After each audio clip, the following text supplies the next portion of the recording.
Hey guys, welcome to another episode of Books and Baking. My daughter let me borrow my channel back for this week. So this week I'm going to show you how to make edible bubbles using gelatin. And this week our featured books, actually I have two. The first one will be Bubble Trouble, which is based on Doc Stuffins. And let me see who wrote this. It is based on an episode written by Kurt Redker, adapted by Sheila Sweeney Higginson. And the next book I am featuring is called Please Baby Please. This is actually the first book I bought my kids after I had actually my oldest kid, because I just love the illustrations and how it represents their curly and kinky hair. And I know you're wondering, like, what does this have to do with bubbles? But there's a page in here where the little girl is actually taking a bubble bath. And I think it's really cute. So we're gonna make bubbles today.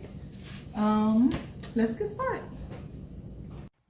For this project, you're going to need balloons. Water balloons will be ideal because they're the perfect size.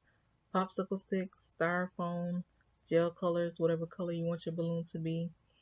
Non-stick spray, preferably the kind that doesn't have flour in there, or if you have shortening, that's even better. 28 grams of gelatin powder and a half a cup of water.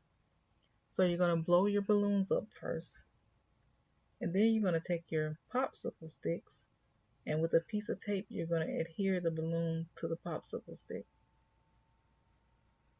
And make sure your balloon is secure, or when you dip it into the gelatin, the balloon will just slide right off the popsicle stick. It should look like this when you're done. Okay, now that your balloons are all secured to the popsicle sticks, you're going to take your 28 grams of gel powder. You're going to add your gel color. I just put in there, you put in there enough to get the color that you desire. I put 3 drops. Well, actually, I ended up adding more drops because I wanted a deeper color. So you're going to add your half cup of water, and you're going to stir until it's well combined. And it'll actually end up looking like a thicker version of applesauce. And after it's well combined, you're going to put it in the microwave for 25 to 30 seconds. And out of the microwave, it will look runny like this. So you're going to take either your spray, or if you have, like I said, if you have shortening, that will be even better. And with a paper towel, you're going to wipe your balloon, put a thin layer of shortening or spray on there. Don't put too thick of a layer, or the gelatin will just slide right off the balloon. So you're going to dip your balloon into the gelatin mixture, and make sure you coat your balloon really well. Make sure you even get it on the back side where you blew the balloon up. And once you've coated it well, you're going to put it into the styrofoam. And as you can see, yes, it's going to drip, and yes, this process can get a little messy, but that's okay. And this is my second and third coat. And that little nozzle that you see right there, actually, when the balloon dried a little bit, I took a pair of scissors and just cut the majority of the nodule off. But you don't want to cut it so deep that you puncture the balloon, because you actually want the gel to still be covering the balloon. This is another bubble that I'm dipping. Shake some of the excess off. And this is the finished product after I dip them. So after waiting 30 hours, and it's important that you wait and not rush the process, I learned that the hard way.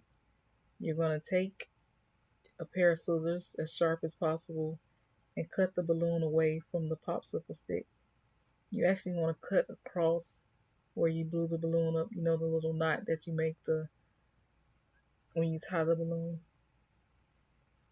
So this is my first bubble, and as you can see, I didn't coat it well enough, so it's almost transparent. And as you can see, it's concaving on me as I try to pull the balloon away from the gelatin. And that's perfectly fine, because you can use your finger to reshape it, as you'll see me do momentarily.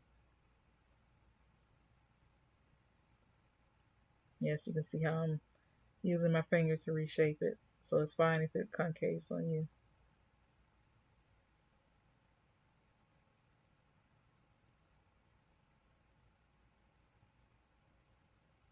This is my second bubble, which I dipped maybe like 4 or 5 times. And as you can see, the depth of color is greater. And as you also can see, it's more sturdy because I'm using the same amount of pressure as I did on the first bubble. And this one is not concaving on me. And once again, just gently pull the balloon away from the gelatin. Slow and steady wins the race.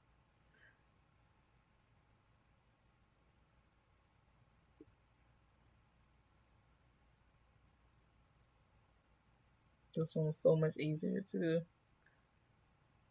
And there you have it, a shiny bubble.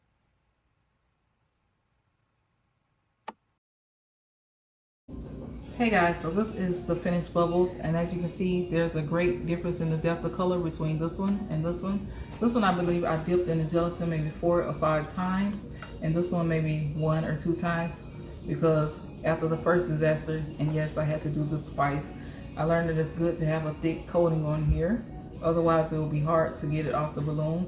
And I also learned that the spray I used was probably not the best idea, because the spray had flour in there. So if you're going to use spray, don't use the one with the flour. And they also suggest that you use the one that actually use a shortening. So if you have shortening, use that.